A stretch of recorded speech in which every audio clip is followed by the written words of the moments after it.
apa kisi-kisinya gitu kan. Itu seperti apa nanti akan saya informasikan di minggu ke-16. Harapan saya dengan saya informasikan kisi-kisinya, kalian tidak perlu belajar mulai awal sampai akhir, tapi ya kalian sudah tahu apa yang harus kalian pelajari, tidak nanti belajarnya itu menghabiskan waktu yang banyak. Dan yang saya harapkan adalah yang terpenting itu ya kalian harus kerja sendiri, ya harus kalian kerjakan sendiri, walaupun gitu ya potensi kita ingin membuat suatu tindakan curang atau mungkin ya menggunakan cara apapun untuk mendapatkan nilai yang baik itu bisa kalian lakukan karena kita sistemnya adalah daring.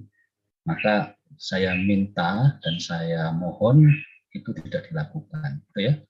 Pokoknya yang penting saya lebih senang kalau kalian jujur, kalian bekerja sendiri, ya semampu kalian. Ya itu yang saya harapkan. Nanti pada saat UAS juga akan saya jaga gitu ya. Harus on cam sehingga ya itu harapan kita itu tetap ada pengawasan. Nah itu yang saya inginkan dan ya kita harapkan semuanya bisa berjalan dengan baik ya.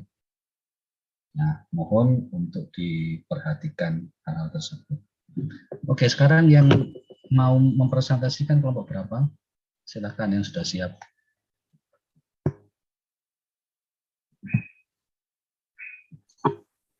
Permisi Pak, dari kelompok 4. Di kelompok 4 ya? Ya. Silakan di share screen. Ya, izin share screen ya Pak. Lagi bahwa sebenarnya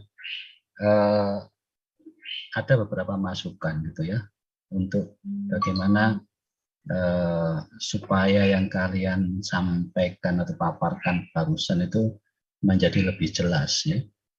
Artinya ya kalau kita berbicara suatu industri atau proses seperti minggu yang lalu tampilkan proses flow diagramnya sehingga kita tahu mulainya dari apa. Ada enggak dari pemaparan tadi? Tanya dari bahan bakunya kita kan pakai pulp gitu ya. Kemudian dari pulp masuk ke stock prep. Nah, di stock prep itu ada alat apa aja? Dari stock prep kemudian masuk ke paper mesin, ya. Di paper mesin itu biasanya ada headbox. Headbox itu alat yang kita gunakan untuk ya kita nyemprotkan bahan yang di stock prep itu masuk ke wire. Wire itu ya kita membuat lembaran kertas gitu kan. Nah, alat yang penting sebenarnya di headbox-nya itu ya, di paper mesin itu di headbox. Jadi itu yang menyemprotkan sehingga nanti kertas itu berbentuk lembaran di atas wire, wire itu kayak saringan gitu kan. Nah ini harusnya itu ditampilkan sampai menuju finishing ya. Jadi ada tahapan drying kemudian finishingnya. Ada enggak dari kelompok ini bisa menjelaskan itu? Itu yang perlu jadi catatan kelompok kalian gitu ya. Ide ini diambil dari mana? Ada yang bisa menjelaskan kenapa kalian tiba-tiba memilih proses pembuatan kertas?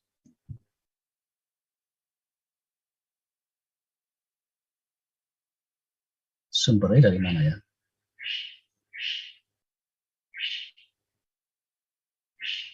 Halo? Dengar suara saya jelas ya? Iya Pak, jelas. Sumbernya didapatkan dari mana? Mbak Risma, Mbak Erika, Mas Gerardo, Mbak Siva. Karena saya lihat tadi ada yang informasinya lompat-lompat gitu ya. Ya, kemudian dari proses flotation, ya flotation itu menghilangkan de-inking. Nah, de-inking itu untuk proses yang bagaimana? Ya kertas yang seperti apa? Kemudian thickening, apakah di proses pembuatan kertasnya ada thickeningnya? Hati-hati loh ya. Hati-hati loh ya. thickening itu biasanya ada di water treatment. Nah, ini kan tadi overlapping informasi kalian. Sumbernya dari mana, Mbak sama Mas? Kelompok 4.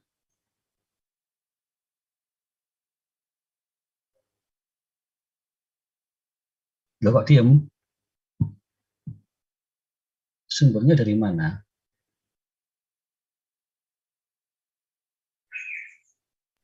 Ya Pak, izin masuk, izin menjawab. Untuk sumbernya itu kami cari ada dari beberapa jurnal, terus ada yang dari ITS, lalu teman-teman yang lain itu juga mencari-cari sumber yang lain juga.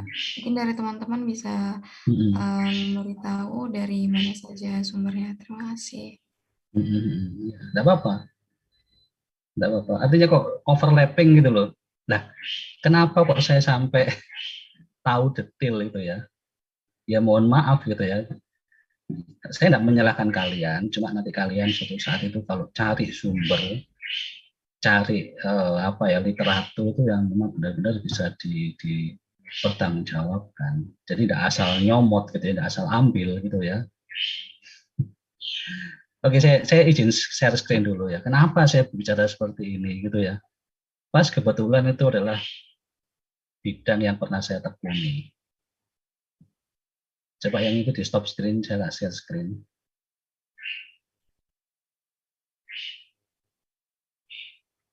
Sehingga saya sedikit tahu gitu ya, sedikit tahu proses pembuatan kertas gitu. Nah ini, saya kasih tahu. Saya dianggap nggak ngecap gitu ya, ngecap potong gombal gitu ya. Nah, oke, kelihatan udah.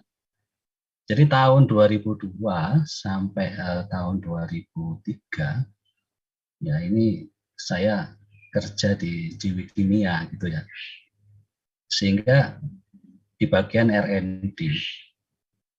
Jadi untuk riset and development-nya itu saya lakukan di situ, sehingga apa? Sehingga saya tahu betul gitu ya proses pembuatan dari stock prep, kemudian dari bahan baku pulpnya, kemudian mau bikin kertas yang seperti apa, ya insya Allah sedikit tahu gitu ya. Makanya tadi kita lihat loh, ini kok informasinya tumpang tindih gitu ya, overlapping. Nah ini yang perlu kita luruskan gitu. Ya jadi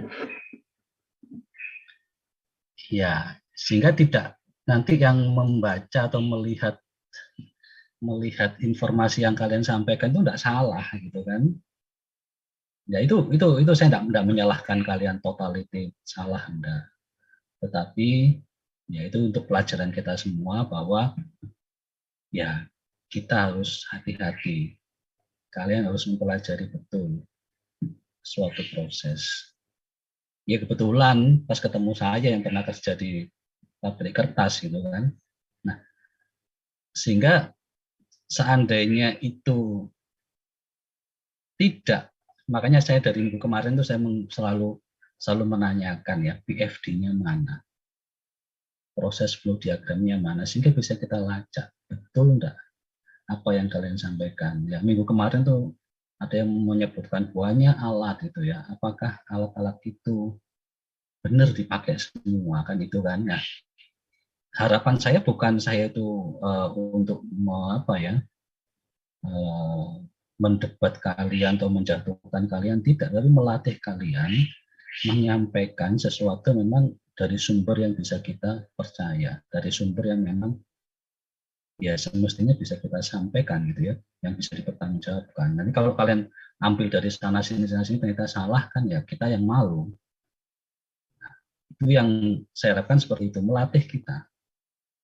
Suatu saat kalian juga nanti tugas akhir kalau ngambilnya tidak benar, ya kembali lagi nanti dipertanyakan orang. Nah ini yang harus kita latih mulai sekarang gitu ya. Jadi tidak apa-apa, ini adalah suatu proses, kalian semua adalah dalam masa pembelajaran, dalam masa latihan, tapi ya kita belajar dari kondisi-kondisi seperti ini, kejadian-kejadian seperti ini. Itu ya Mbak Mas ya, jadi kalau saya mau jelaskan bahwa yang namanya pulp, ya, itu bahan baku utamanya pulp. Pulpnya bentuknya seperti apa? Lembaran, bentuknya lembaran. Jadi pulp itu kan dari kayu gitu ya, dari kayu. Ada industri pulp sendiri gitu ya. Jadi pabrik kertas itu biasanya dia beli di dalam industri pulp. Jadi ada beberapa perusahaan kertas itu yang bisa menghasilkan pulp sendiri, tetapi ada juga yang pulpnya diambil dari perusahaan lain. Nah biasanya memang itu dari kayu-kayu di hutan ya yang dihancurkan, dicacah, kemudian dibentuk lembaran-lembaran tipis ya pulp itu serat-serat kayu, kemudian dikeringkan dan dia akan dikirim. Nah kemudian kalau kita sudah dapat bahan baku pulp itu, nanti pulp itu kita buat bubur ya, kita campur dengan air dengan nanti konsentrasi tertentu. Jadi campuran air dan pulp itu kita harus atur konsentrasinya. Ada namanya total konsistensi, disingkat TC. Berapa TC-nya? Itu harus kita setting. Total konsistensi itu hubungannya sama gramatur, GSM. Makanya Anda tahu ya, ada kertas yang ukuran A4, kemudian ukuran folio, terus ada GSM-nya. Ada GSM yang 70 gram, ada yang 80, ya. Ketebalannya ya, GSM itu ketebalan kertasnya. Nah itu nanti ditentukan dari total konsistensi. Nah di stock preparation itu kita membuat bubur ya, dari pulp kita campur air dengan konsistensi tertentu, kita tambahkan bahan-bahan gitu ya, bahan kimia, chemicalnya ada pasti ya, dan banyak sekali termasuk CH3 untuk pemutih gitu ya, kemudian bahan perekatnya gitu kan. Nah semua kita campur di stock prep, kemudian baru masuk ke paper mesin namanya PM, singkat PM ya, paper mesin. Setiap pabrik kertas itu punya sekian puluh ya, bahkan ya ada yang mungkin kalau perusahaannya besar seperti di Ciwi sekarang dia sudah punya hampir 14 ya, atau mungkin 15 paper mesin.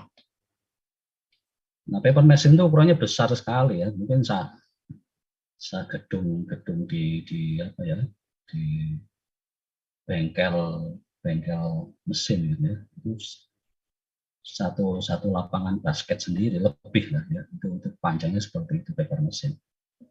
Nah biasanya di dalam paper mesin yang utama itu ada headbox. Jadi headbox itu yang dari stock prep masuk headbox. Nah di situ nanti akan dispray ya, dispray masuk ke wire. Di wire kemudian masuk ke rolling drum untuk dia dikeringkan, kemudian masuk di roller biasa untuk pengepresan, dan di finishingnya dia dibentuk dalam bentuk gulungan. Karena kertas itu dia biasanya taruh keluar dari paper mesin dalam bentuk gulungan yang besar. Nah, tahapannya seperti itu. Sehingga ya kalau tadi apakah di-inking itu untuk apa? Di-inking itu biasanya untuk memproduksi kertas yang dari kertas bekas. Ada dari kertas bekas koran, kemudian dari majalah dan lain-lain yang mengandung tinta, mengandung perekat, maka kita lakukan flotation atau de-inking. Sehingga untuk membuang perekat dan tintanya kita pakai flotation. Tapi kan itu untuk kasus tersendiri. Kalau bahan bakunya dari kertas bekas, bahan baku ada dua ya, dari yang pulp, memang dari serat, ada yang bisa dari kertas-kertas bekas. Tidak seharusnya dicampur, tidak. Jadi untuk yang dari kertas bekas ya kita kertas bekas sendiri. Karena akan dihasilkan produk yang kertasnya tidak akan sebagus kertas yang kalian pakai untuk ngeprint, bikin laporan dan lain-lain. Ya mungkin untuk kertas-kertas yang buram dulu ya, kertas buram atau kertas koran yang warnanya agak kekuningan itu dari bahan-bahan kertas bekas. Nah itu melalui proses de-inking. Kemudian thickening. Thickening itu tidak dalam proses pembuatan kertas, tetapi penyiapan bahan baku air yang digunakan di dalam ya di stock preparation dan paper mesin. Karena kita butuh air banyak, karena pulp itu dicampur dengan air. Kenapa harus dicampur dengan air? Karena serat itu harus dibuat saling ya membentuk anyaman gitu ya. Jadi makanya harus dibuat encer. Karena biar seratnya bisa saling berikatan. Nah, seperti itu. Jadi kita butuh air banyak dan air itu disuplai dari sungai di mana sungai itu biasanya airnya keruh dan harus melewati tahap pemurnian, penjernihan. Salah satu alatnya adalah teknik. Nah, ini yang saya katakan tadi, ya mohon maaf gitu ya, kurang nyambungnya di situ. Kalian tidak fokusnya di situ, karena harus bisa kalian jelaskan untuk penyediaan air utilitasnya, pakai bahan apa, itu ya alatnya apa, kemudian untuk bahan bakunya, pembuatan purpotnya apa. Nah, itu yang harus dijelaskan. Sehingga teman-teman kalian, atau bahkan nanti saya yang mungkin belum tahu gitu ya prosesnya, itu bisa tahu, bisa dapat informasi tambahan. Nah gitu ya. Oke, ini terus gimana ini? Karena ya mohon nanti tolong diperbaiki lagi. Oke, mungkin kalau ada pertanyaan silakan. Kalau ada pertanyaan.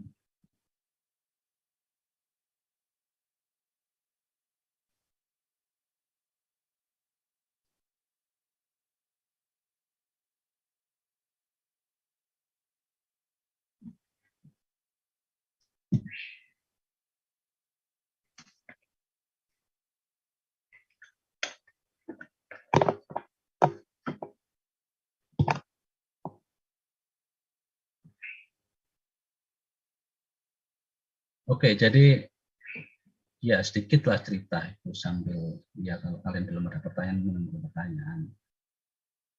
Jadi mau kasih gambaran ya, bagaimana nanti seorang teknik kimia itu bekerja di industri. Jadi salah satu contoh tadi ya, seperti saya di bagian R&D, Research and Development. R&D itu ada dua, itu kan? Kalau di industri, beberapa industri itu ada R&D yang skala lab, laboratorium.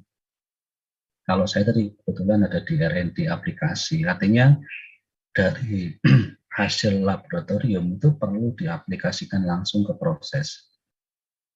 Jadi kalau mungkin background-nya, ya ini secara garis besar ya, pada saat itu yang ada di PT Jiwi Kimia, itu kalau yang background-nya dari kimia murni, itu dia biasanya memang fokus ke R&D yang R&D lab, laboratorium. Jadi mereka riset percobaan, penelitian gitu ya, trial. Tetapi kalau kita yang R&D aplikasi itu memang background-nya teknik. Karena kita akan mengaplikasikan hasil laboratorium ke real peralatan, yang real prosesnya. Kita yang akan menangani itu.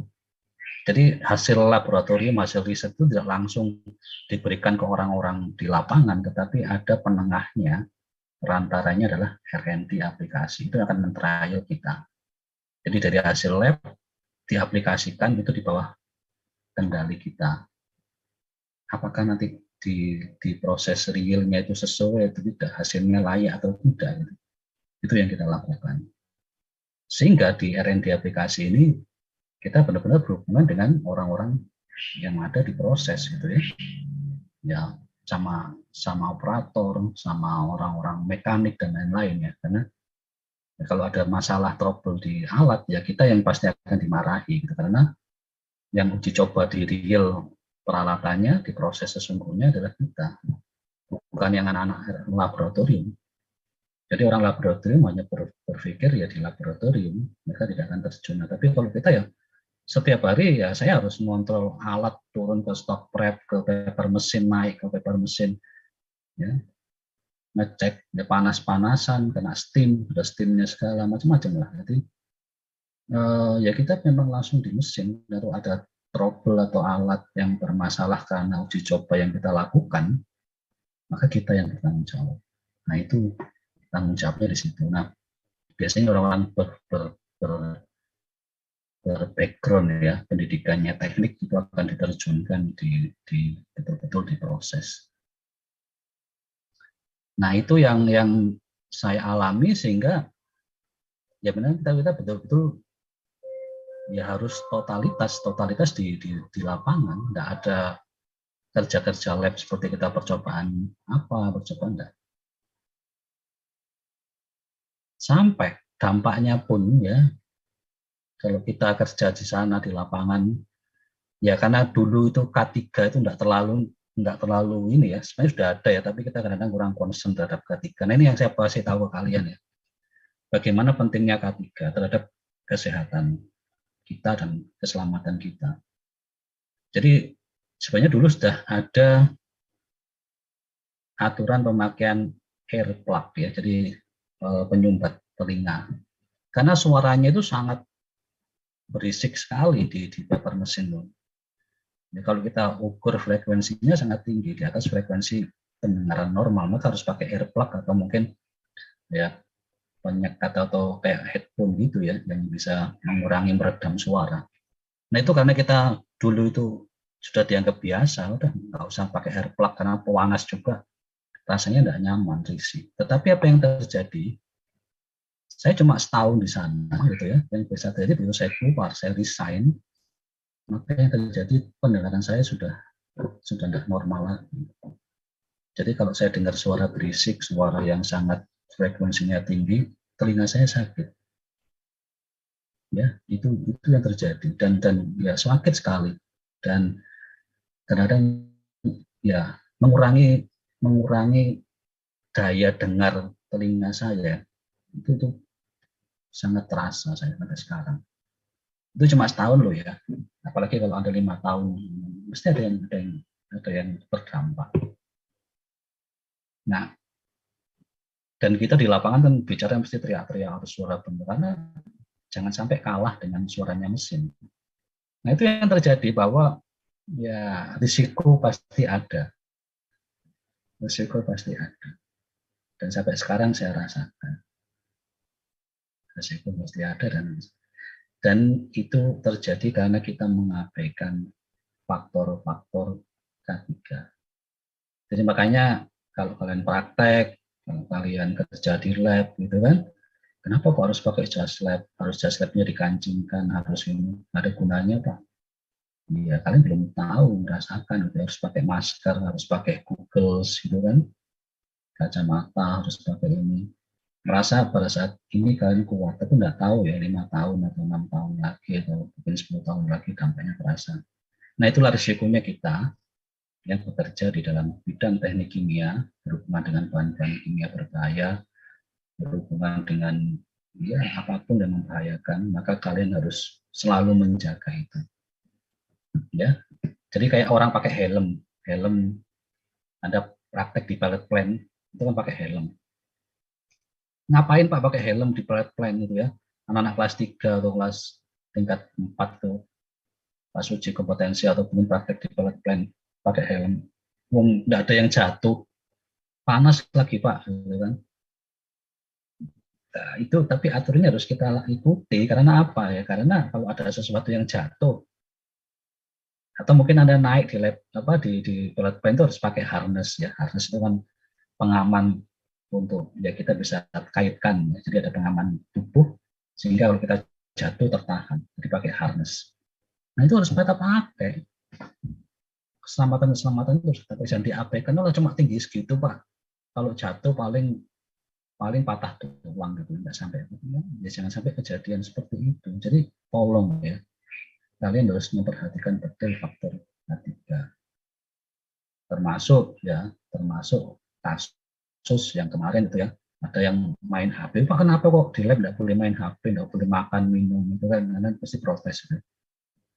Ya kan kalau kan main HP terus makan minum itu, kalau makanan dan minumnya terkontaminasi atau apa, ada yang kena gitu ya, sedikit kena bahan itu kan makan, nggak tahu masuk ke perut, pencernaan, terus gimana?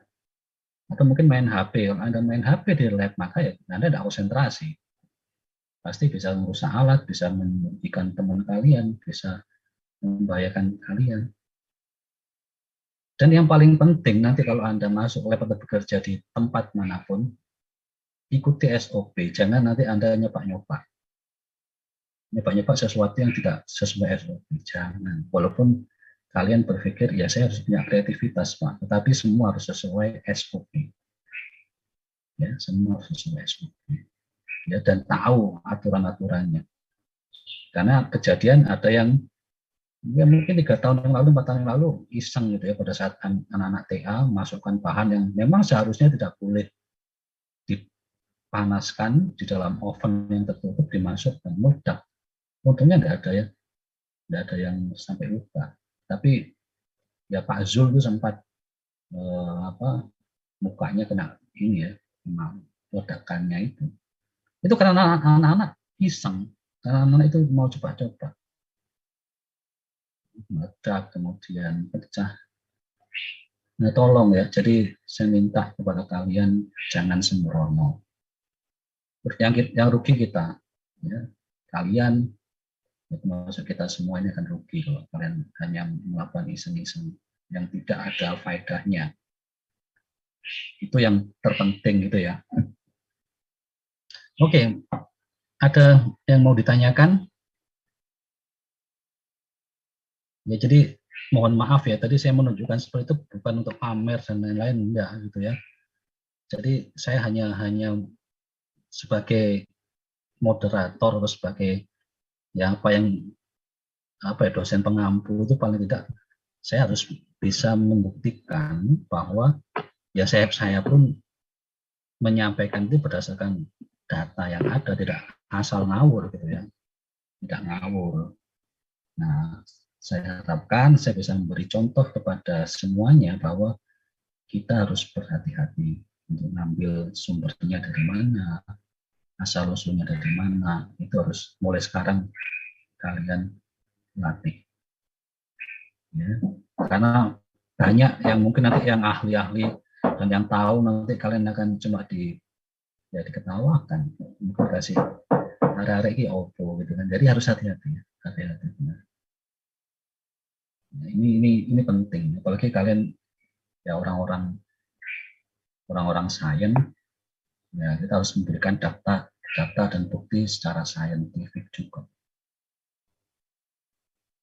Ya gitu ya Mbak Mas ya. Jadi bukan saya terus pamer terus arogan atau dan lain, bukan tujuan itu, tidak ada maksud itu. Tetapi saya hanya menyampaikan atau menginformasikan ke kalian yang memang sesuai apa yang sudah saya pelajari, tidak ngarang-ngarang, tidak gombal, tidak sok tahu. Itu hanya itu aja yang harus saya klarifikasi gitu ke kalian. Nah, itu yang kenapa saya harus saya tampilkan tadi ke kalian. Oke, ada mau ditanyakan atau didiskusikan silahkan.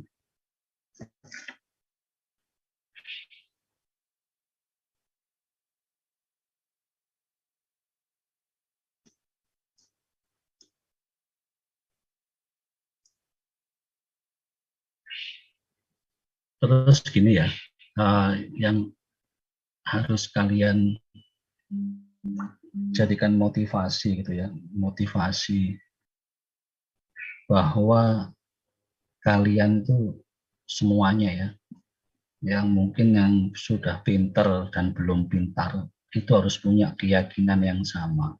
Dan yang pintar itu jangan sampai sombong gitu ya. Sombong atau mungkin tidak mau membagi sesuatu ke teman yang bagi ilmu ya, bagi ilmu ataupun sesuatu yang diketahui ke teman-temannya, jangan. Jadi tolong yang sudah pinter jangan sombong, jangan merasa paling top gitu ya. Dan yang belum pintar, saya bilang kan belum pintar, kan setiap orang pasti akan bisa mencapai sesuatu yang kita inginkan, yang diharapkan, cuma waktu aja yang membedakan ya, waktu dan usaha. Tapi kalau kalian mau pasti bisa. Yang mungkin yang belum saat ini belum pintar, pasti bisa. Cuma ya tinggal seberapa cepat kalian usahanya gitu ya, seberapa cepat ya, seberapa usaha kalian yang lakukan. Dan ada orang yang memang butuh waktu lama untuk bisa mencapai suatu target. Nah, kalau yang mungkin saat ini nilainya kurang baik atau belum pintar, Anda juga harus tetap pede, percaya diri. Karena apa? Ya, ingat, nasib seseorang itu tidak ditentukan oleh nilai. Saya tidak merendahkan atau mendiskreditkan yang pinter, enggak. Pinter itu boleh, itu hak kalian pinter. Tetapi jadilah orang yang pinter tapi tidak sombong, tetap rendah hati, tetap mau membantu temannya. Bagi yang belum pinter juga jangan merasa minder, jangan merasa tidak percaya diri, tapi tetap ya harus yakin bahwa Tuhan, ya Bapak Allah itu pasti akan membantu kita. Kalau kalian yakin. Loh, kenapa saya bisa bilang seperti ini? Ya karena saya mengalami itu. Saya mengalami itu. Teman-teman saya yang pinter-pinter itu, saya bilang saya bukan orang pinter, gitu ya. Teman-teman saya yang pinter-pinter itu dengan ikhlas membantu saya. Bantu saya.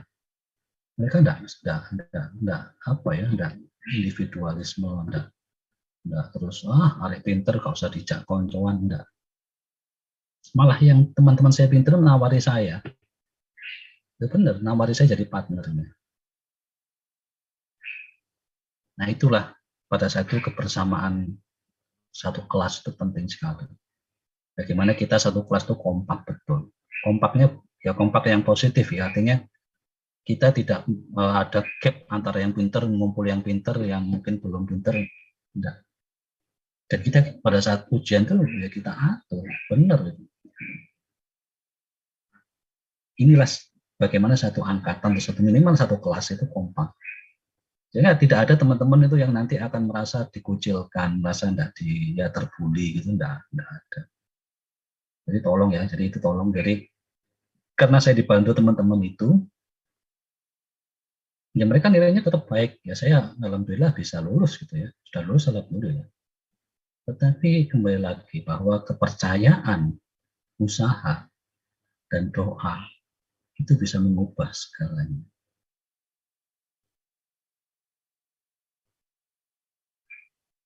Jadi dari teman-teman yang kalau lulus itu yang paling cepat kerja, ya alhamdulillah saya yang paling cepat keterima kerja.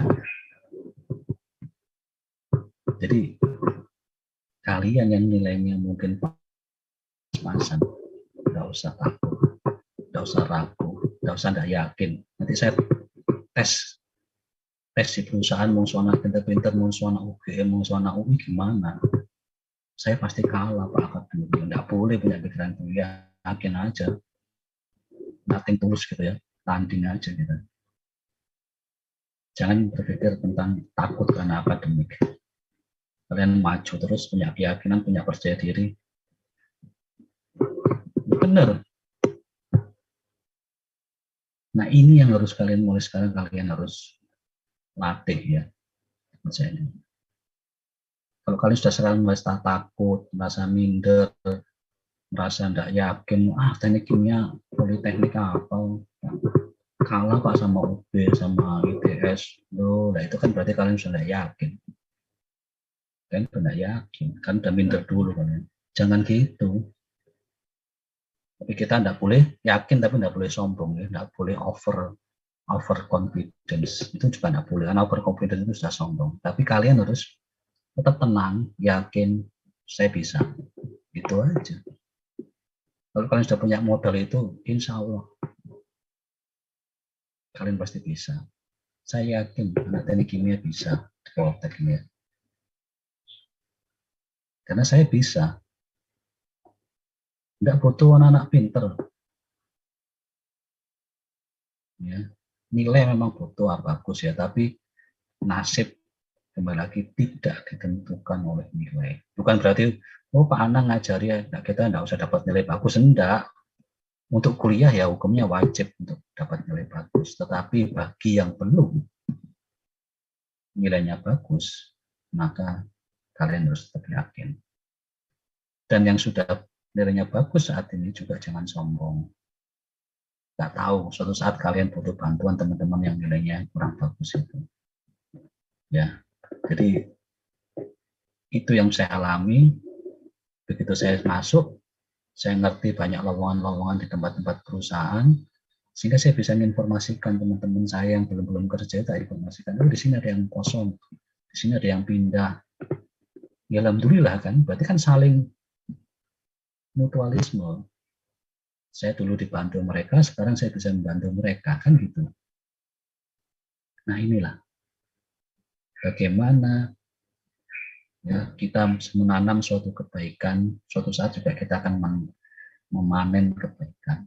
Jadi itu yang harus kalian terapkan ya. Sekarang Anda menanam kebaikan kepada siapapun, suatu saat juga insya Allah kalian akan memanen kebaikan-kebaikan. Nah itu penting ya, jadi tolong saya minta 2D pesan saya kompak terus.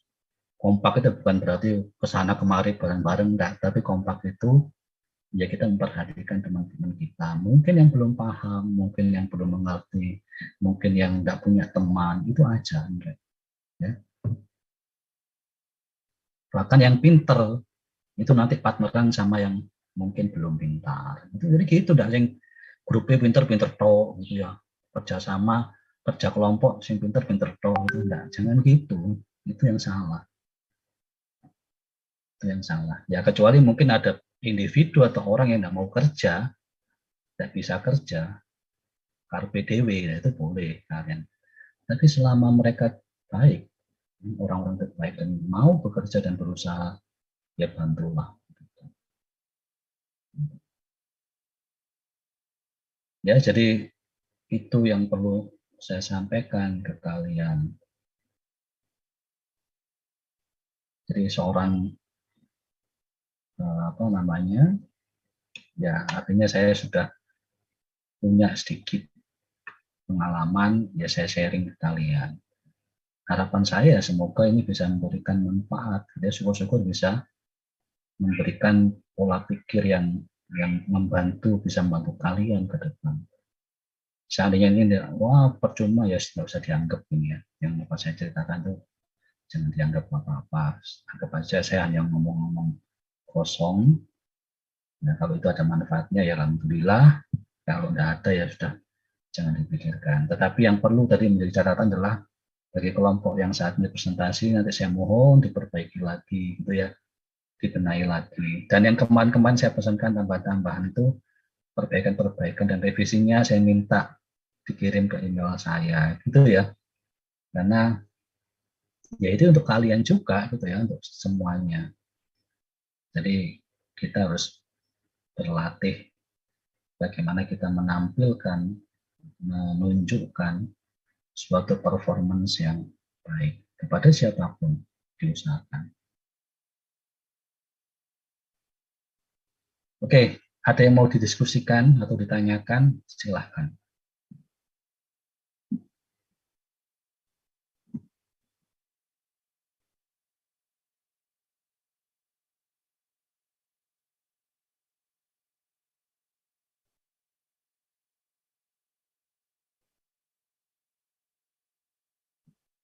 Tidak ada?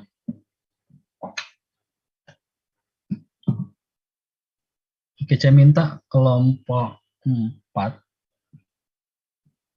yang tadi presentasi. Ya, nanti kapan ya? Mungkin nanti minggu depan lah kalau saya tidak ada. Di Senin sudah ada acara ya. Nanti kita bisa coba kita cek lagi gitu ya, hasil perbaikannya gimana. Tetapi minggu depan saya fokuskan kepada kelompok yang belum presentasi. Ya, jadi saya minggu depan kita akan optimalkan sehingga untuk kelompok 4 bisa ya diperbaiki ya, Mbak sama Mas ini ya, Risma, Mbak Erika, ya, kemudian Mas Geraldo, Mbak Siva bisa nggak diperbaiki? Sanggup? Bisa Pak, sanggup. Ya, okay. Bisa Pak, sanggup. Ya nanti saya ceknya lagi ya. Jadi ini dibuat pelajaran aja untuk semuanya. Saya tidak menyalahkan kalian, enggak gitu ya, karena ya ini namanya belajar ya, wajar kalau salah gitu kan, tidak apa-apa, ini belajar. Jadi orang belajar itu tidak langsung benar gitu ya, makanya butuh seorang instruktur atau seorang dosen itu untuk mengarahkan itu. Oke, tetap saya hargai dan saya sangat apresiasi yang sudah Anda lakukan ya. Tetap semangat, tetap jaga kesehatan. Nanti kita tunggu minggu depan ya perbaikan, dan untuk kelompok berikutnya. Kalau seandainya nanti waktunya kurang ya kita nanti cari waktu lagi untuk nambah gitu ya. Nah, masalah itu bisa kita atur selama kalian bisa dan kalian mau, nanti kita cari waktu lagi. Itu yang perlu saya informasikan ke kelas 2D D3, dan saya mohon perbaikan-perbaikan catatan-catatan yang saya berikan ke kelompok sebelum-sebelumnya itu bisa dikirimkan ke email saya perbaikannya, ya, termasuk PPT-nya kirimkan ke saya. Itu akan saya jadikan penilaian. Jadi sudah ada catatan-catatan ya, yang pada saat kita presentasikan, setiap kali presentasi ada catatan yang sudah saya buat untuk setiap kelompok, atau mungkin ada revisi-revisi, itu nanti tolong kalian perbaiki lagi dan kirimkan PPT-nya ke email saya. Jadi salah satu aja perwakilan kirim ke email saya. Oke, baik. Terima kasih atas kehadiran kalian untuk pagi ini. Mohon maaf gitu ya, kalau ada hal-hal yang kurang berkenan atau mungkin yang membuat kalian tersinggung. Sekali lagi saya mohon maaf. Tujuan saya hanya satu, saya ingin melatih kalian, membuat kalian menjadi insan-insan atau mahasiswa-mahasiswi yang lebih baik lagi ke depan gitu ya. Itu harapan saya secara pribadi, ya bahkan harapan semua dosen seperti itu. Jadi ya mahasiswanya dan mahasiswinya akan menjadi lebih baik lagi, dan ya menjadi orang-orang yang kita background-nya sains, maka kalian harus bisa menunjukkan bukti-bukti saintifik yang bisa dipertanggungjawabkan dan bisa bisa ya orang-orang bisa mengerti dengan jelas gitu ya, dan itu ada sumber-sumber yang memang jelas juga. Oke, jadi seperti itu yang harus kita lakukan ke depan, dan saya akhiri. Wassalamualaikum warahmatullahi wabarakatuh. Waalaikumsalam. Waalaikumsalam warahmatullahi Terima kasih, Pak. wabarakatuh. Terima kasih, Pak. Terima kasih, Pak. Terima kasih, Pak.